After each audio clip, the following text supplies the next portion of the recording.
Prime Minister Dr. the Honourable Timothy Harris says that his Team Unity administration plans to strengthen and expand its crime reduction efforts, which will take a more multinational and multisectoral approach in 2017. The incidence of gun-related homicides and violence is a matter of ongoing engagement between our police force and law enforcement agencies at the regional and international levels. The government intends to step up the level of engagement, and we have therefore invited the Ministry of Foreign Affairs to become further involved in these discussions with our allies. We have to ensure that our course are being monitored and we can have cooperation using equipment and intelligence from our neighbors to assist in the fight of crime. Guns are not manufactured here, and the fact that they continue to be available is a matter of concern, and so we are going to look both within and without in order to bring solution to these problems. In essence, all hands are required to be on deck in this fight against crime, a fight that the Honourable Prime Minister says will be even more aggressive this year, with the deployment of another mobile patrol unit as well as drones, among other crime reduction strategies. Our citizens will witness expanded stop and searches in known hotspots in Bastille, in Cayon, in Sandy Point, in Shadwell, in St. Paul's, etc. The vehicle checkpoints will continue. We understand that from time to time they may create some inconvenience. But for the majority of people, this is a small price to pay to save lives and abort and disrupt criminals and their plans. Joint operations involving all agencies of law enforcement will be intensified in 2017. And in fact, they have become a permanent feature of our national security response system going forward. Manpower has always been an issue with our police, and hence our reliance on the RSS system in September and December of 2016 to complement our local response. I pause to commend the RSS because they came in and we did experience notable difference in the safety and security of our country. This year we will add close to 100 additional persons across our security agencies. So young people out there who are motivated to bear arms in defending their country, opportunity for work is there. We hope that some of our young, bright people in our schools, some of our athletes with their physical fitness, agile body, and able mind can be encouraged to become part of our security services. 30 persons will be recruited by March by the Defense Force, and their training will start early in March. We hope that the police will start soonest thereafter, if not before.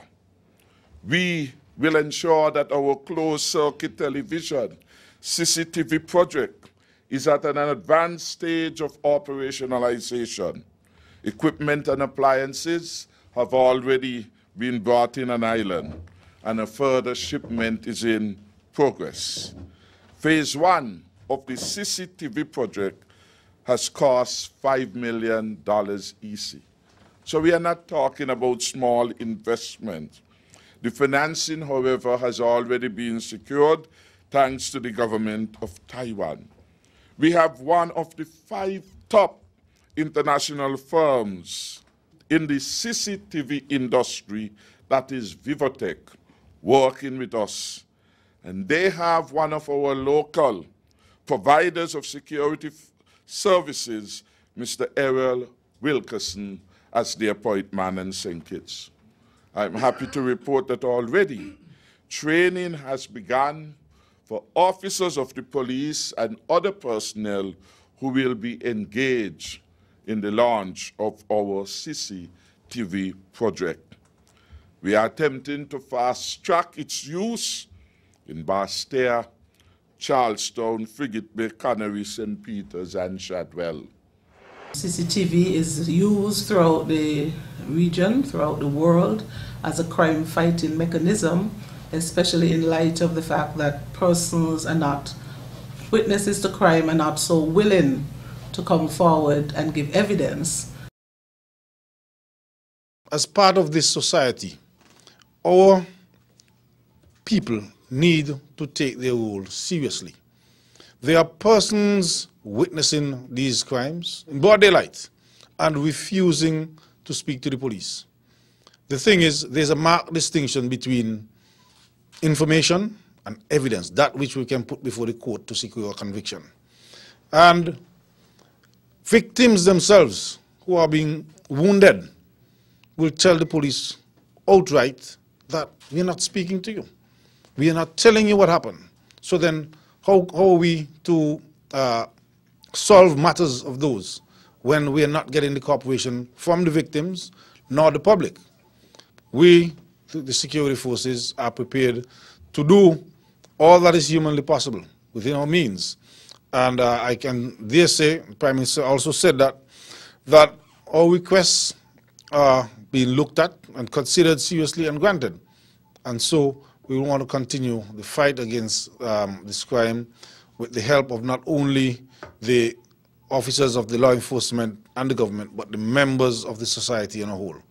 On Thursday, February 9th, 2017, the Ministry of National Security organized a National Crime Reduction Symposium at the St. Kitts Marriott Resort. The symposium was co-sponsored by the Coalition of Support for St. Kitts Nevis Security Initiatives, its longtime benefactor and partner in the fight against crime.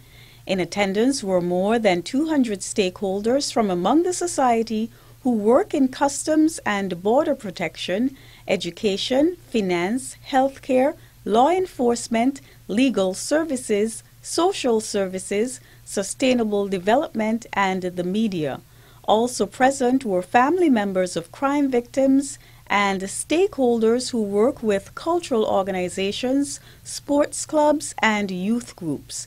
The one-day symposium, which focused on uprooting crime and violence, featured an engaging and relevant keynote presentation in the morning by Dr. Neals Chitan, as well as group work and discussions facilitated by him in the afternoon.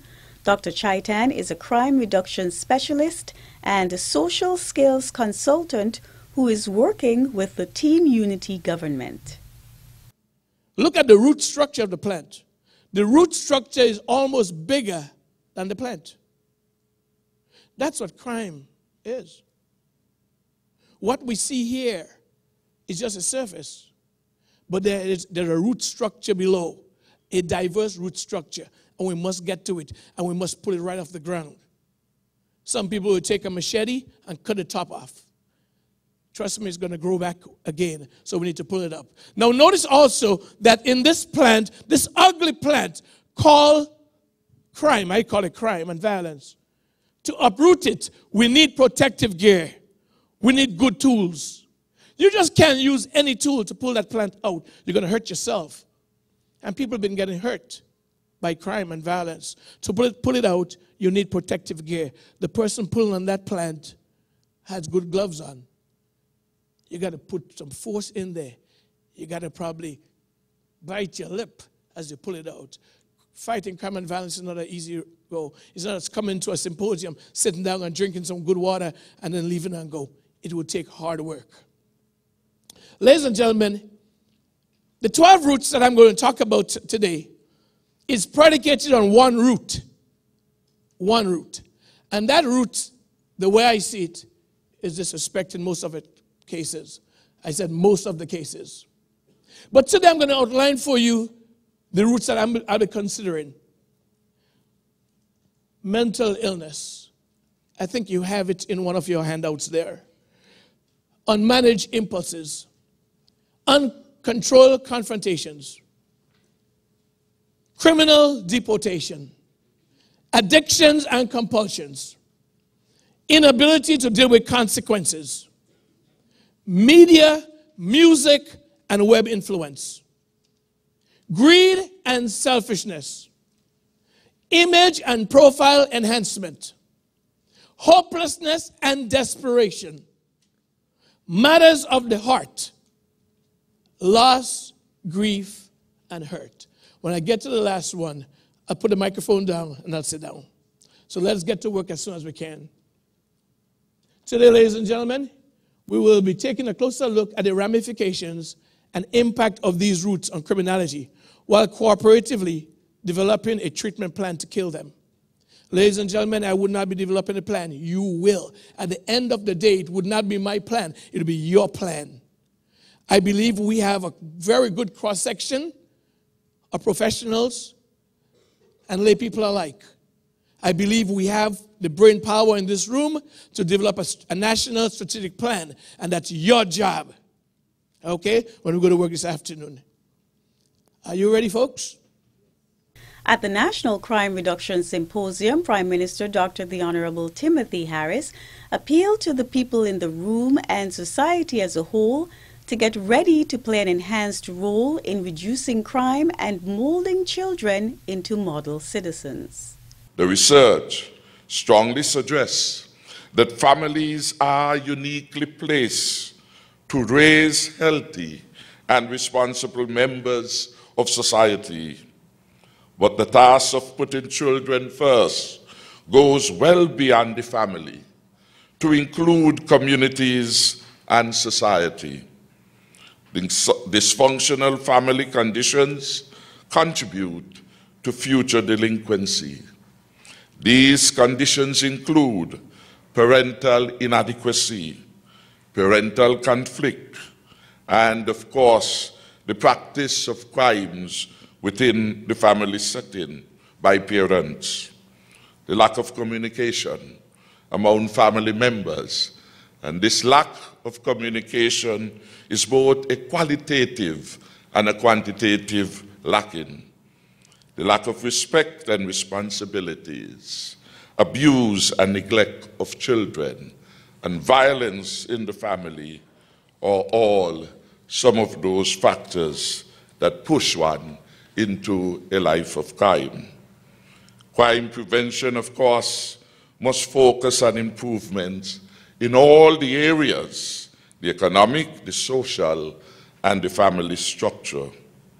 But we must ask in all of this, what is the role of the church? And so we are very much appreciative of the presence of members of the clergy here. And in that regard, I want to commend Pastor Erickson Cumberbatch and his new appointment as the new chaplain to our security forces. Could we give Reverend Cumberbatch a round of applause? I believe this may well be his first official outing with the security forces since that appointment. We must ask equally what is the role of the school, and Mr. Hodge, who is here, may somehow help us in leading in this discussion. And of course, what is the role of the home as the most fundamental unit in the society?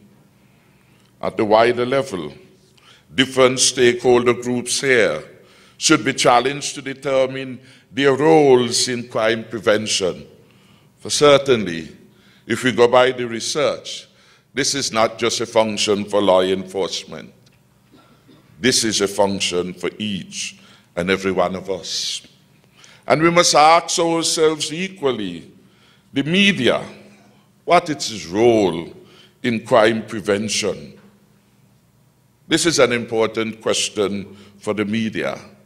Their development of standards and perspectives about the society will all dictate how they report news in relation to crimes.